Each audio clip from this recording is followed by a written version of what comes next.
Hello বন্ধুরা, আমি first time একটা জিনিস ট্রাই করছি। এটা হচ্ছে টক দই। এখানে হচ্ছে ওই চিনি দিয়ে কি বলে এটা আমি ভুলে গেছি। ওই চিনিটাকে ভালো করে গলিয়ে যেটা বানায় মিষ্টি দই বানাচ্ছি। এখানে আছে দুধটা একটু জাল হলে তারপরে এই দুটো দিয়ে আমি ফার্স্ট টাইম ট্রাই করছি মিষ্টি দই বানানো। দেখা যাক পারে কি।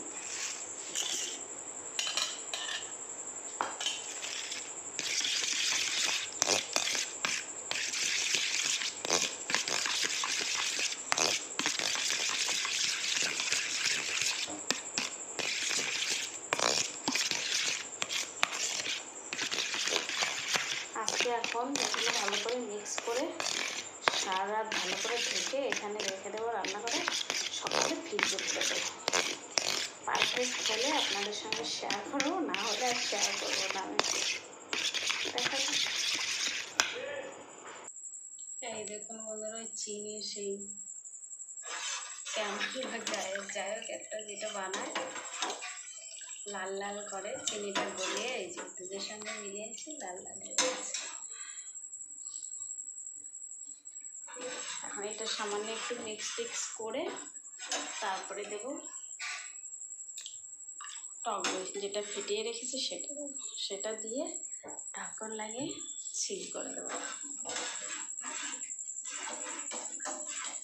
এটা ভালো করে দিয়ে মিক্স করে দিই।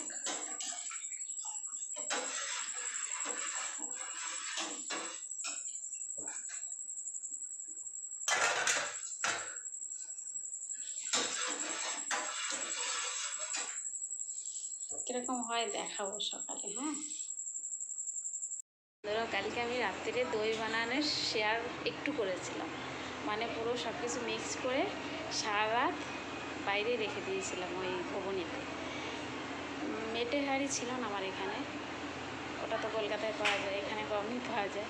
তাই আমি ওই ভবনীতেই করেছি। দুধ যেটাতে জাল টাল দিই সেটার মধ্যেই ঢেকে ভালো করে মানে চাপা দিয়ে রেখেছিলাম কাপড় টাপড় দিয়ে। সেটা সারা রাত বাইরে ছিল, আজকে সকালে ফ্রিজে ভরেছি। এই দেখুন ফ্রিজের থেকে এবার বের করবো। এই হচ্ছে আমার দুধের ভবনী। জানি না কীরকম হয়েছে, এখনও কেউ খায়নি, এখন দেখবো লুকটা। ও দারুণ সুন্দর জমে গেছে গাইস। এখন এটা কেটে খাওয়া হবে।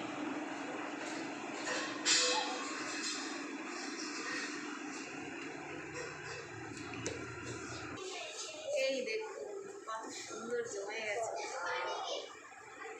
খেয়ে টেস্ট করে বলবে এরকম হয়েছে, মিষ্টি না টক, কিরকম হয়েছে? দারুণ, পুরো কলকাতার মতো। হ্যাঁ, সেম গন্ধ না? কলকাতার মতোই লাগছে। গন্ধ কীভাবে আসে?